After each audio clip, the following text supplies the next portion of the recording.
You can end TB by 2030. We all have a collective work to do. Early treatment, early diagnosis, the drugs are available, the investigation is free. We can make this happen. End TB by 2030.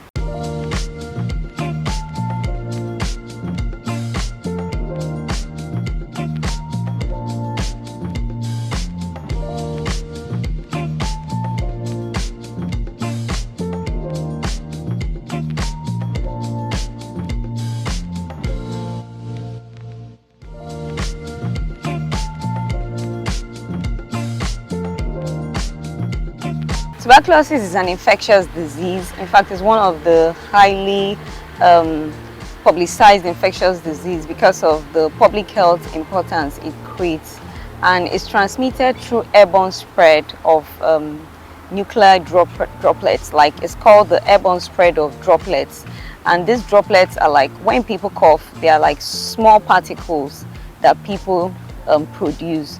And tuberculosis can be spread through human through human transmission or through animal or bovine transmission. Now, the human transmission is when human beings are in contact with infected persons who produce this sputum of the airborne droplets. And this sputum of the airborne droplets can be produced either by coughing, by sneezing, by laughing, by even singing. So just like when somebody coughs, there's a release of air, an outburst of air, but it's in very tiny form. That's why they are called droplet nucleus. Now, the animal spread can be received, or it can be transmitted through intake of infected animals as well, especially products from cattle. That's why it's called bovine spread, bovine TB. And probably by taking infected milk that was unpasteurized, or eating infected meat of cattle that were found to have TB. So that is the mode of transmission, human or animal spread of airborne droplet nucleus. Okay, one of the things about TB is that sometimes it can present like other sicknesses, but one of the ways of identifying TB, the symptoms are different from the signs as well. So TB, the symptoms comes in the form of coughing, prolonged chronic coughing of over 3 weeks. So when a patient comes and complains of cough, some people think it's probably pneumonia or any other upper respiratory tract infection that can cause cough. But when it's prolonged, someone has been coughing for over 3 weeks, the person probably has been on some antibiotics and the cough is not subsiding. Also, it can come together with people come down with symptoms of night sweat, drenching night sweat. So you see a patient that's coughing consistently for over 3 weeks, night sweat, and then fever. Although the fever can be mild, then for the signs of TB, you now notice that the patient, apart from coughing, prolonged cough, night sweat, and fever, the person will now begin to lose weight. Because of the fever, loss of appetite comes in, and the patient now begins to lose weight. So you notice chronic weight loss, chronic cough, drenching night sweat, and other signs can include like production of sputum with blood. That's called hemoptysis. That the patient will now be coughing out blood, not just only yellowish sputum. So these are some of the symptoms that come around TB. So when the patient presents with such classical symptoms, it's identified as TB until diagnosis proves and confirms that. Okay, absolutely, there are people who are more vulnerable, but that doesn't mean that TB does not cut across all ages. In fact, at all ages, TB affects everyone, both male, female, children, adults. But there are people that are more, like you said, more vulnerable to getting infected by TB. And research has proven that more males are prone to being infected with TB, obviously because of their exposure to outdoor activities. And then also children can have TB as well, but more of male. Then also we look at people that work in contact with infected patients, like health workers. Health workers come in contact with patients because it's an infectious disease and it's transmitted through by just coughing and all that. So health workers who are not protected, people that work with animals that are infected, let's say butchers or even veterinary, people that work with cattle in the animal husbandry occupations. So such people are more prone to also getting TB. Now there are a category of people that will say people that live with in the lower socioeconomic class. Let me say people that live in an overcrowded environment. You can imagine staying in a room where there are like 20 people sleeping in that room, or 10 people sleeping in that room, no ventilation, maybe 2 or 3 people are coughing. The probability of getting infected. So people that come from a low socioeconomic class where they live in overcrowded environment, nutritional status is poor, and probably their level of education is also poor. So these are people that are predisposed to being infected with TB. Okay, I wouldn't say that they share similar symptoms. Actually, there's a sort of, will I call it a sisterhood or a brotherhood that occurs with TB and HIV.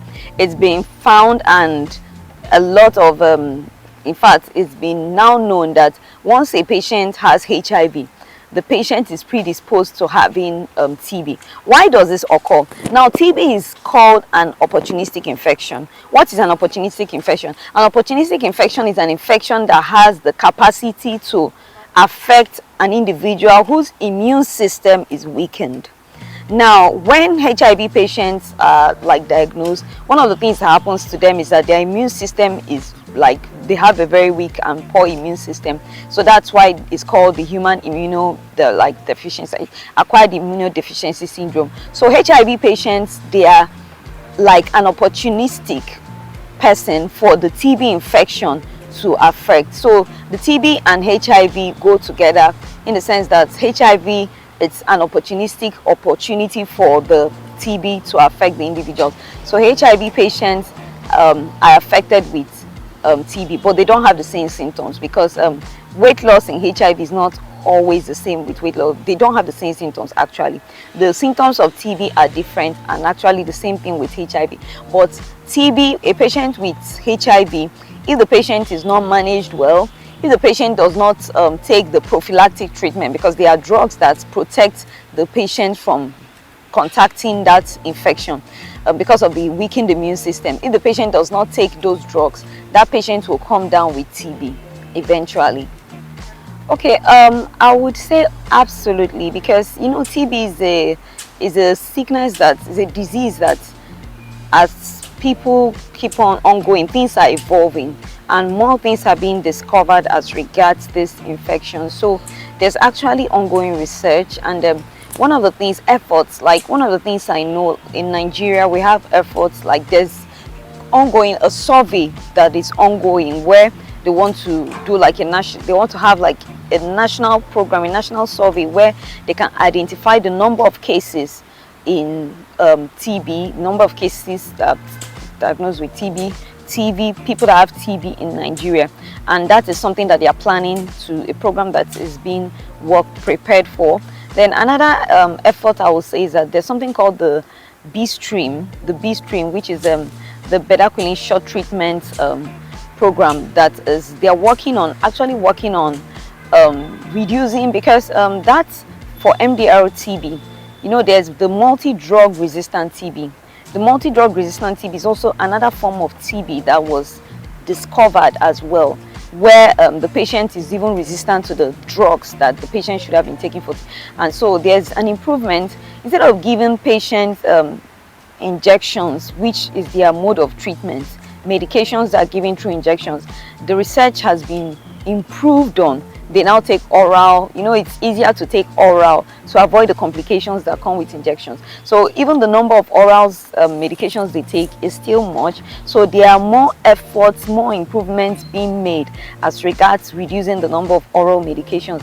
Then other preventive measures I would say is the need for awareness, health, you talk about health information, advocacy, education of the public, awareness that there is treatment for TB, in the sense that nobody has to die from TB, as well as intensification of immunization programs. Like children are ensured, everybody has to be aware that there's BCG for TB and all the other immunizations that children. Then also improvements in the standard of living, because like I said, some people that are also prone to being infected with TB are people that are coming from a poor socioeconomic background. So improvement in their standard of living as well, health education, hygiene, and all other preventive measures. So we have the preventive measures, the curative measures, all these efforts being tied together. You add them up, I think they are well on the way in preventing TB. Actually, I would say that it's a journey and we are still yet to get there, but we are making progress. Okay, that's also a very beautiful question, because most times, because of the treatment course of TB, it's a treatment course that is prolonged, like 6 months and over for some. Some of the patients are scared to probably even come to the hospital and like begin treatment, begin management measures. So one of the things that I will say is that the government, as well as the National TB and Leprosy Control Program, which is a program that was both from Germany and others, the government has tried to subsidize all this for the patients. Now, TB tests are free, as well as the medications. Now, when a patient comes down and is diagnosed to have TB, one of the things that is done is that the patient is sent for a test. The gold standard test for diagnosis is called GeneXpert test, and most centers is free, except probably if that person is in a private hospital as well. So most centers is free. So GeneXpert is done, and when the patient MTB is detected, the patient now commences treatment. And the drugs that's directly observed, the drugs for the intensive phase and the control, the drugs are also free. So all these things have been paid for or subsidized for the patient as well. So the drugs are free, and the investigation is free. Now, after a month of taking the drugs, the patient is expected to still come back to the hospital for follow-up and to detect like what is the load, like you talked about viral load, what is the sputum. So that patient will go for a test called the AFB, sputum AFB test. And in some centers it's free, but not all centers. It depends on where the patient is being managed. So you have the GeneXpert test, you have the sputum AFB, and then there are also some other ancillary tests, some other things that are being done, like chest X-ray, probably the person's liver function test for those that come down with MDR-TB, serum electrolyte, the visual acuity. But some of these tests are subsidized in majority of centers, and then the drugs as well as free. So these are the tests that the patients are expected to go for: GeneXpert, chest X-ray, sputum AFB, and other associated investigations as well. One of the first advice I will give is that nobody has to die from TB. TB is 1, curable, 2, is also preventable, and the goal of the World Health Organization is that by 2030 we should end TB. Yes, we can end TB, and this is 2024, so we still have 6 years to reduce and minimize the prevalence of TB in our communities. And how do we do that? First of all, is an awareness. Secondly, it's once people notice that you have TB, go to the hospital. Treatment is free, investigations is also free, and support anybody. Once you notice someone that is coughing, it's not every cough that it's probably pneumonia. Just find out, identify the person, should do a test to find out what is the cause of the cough, and if it's found to be TB, it shouldn't be a death sentence. Nobody should die from TB. The mortality rate should be reduced, and people can have their quality of life and live to have a good standard of living. So the drugs are available in most health centers. Treatment is free, and investigations are also free, so people should receive. And then I also want to encourage people that have been diagnosed, for those who are now being diagnosed or they are being treated for TB, because like there's the preventive measure and then there's the curative aspect of this. For the preventive measure, try to make sure that you work on your standard of living. Don't stay in an overcrowded environment.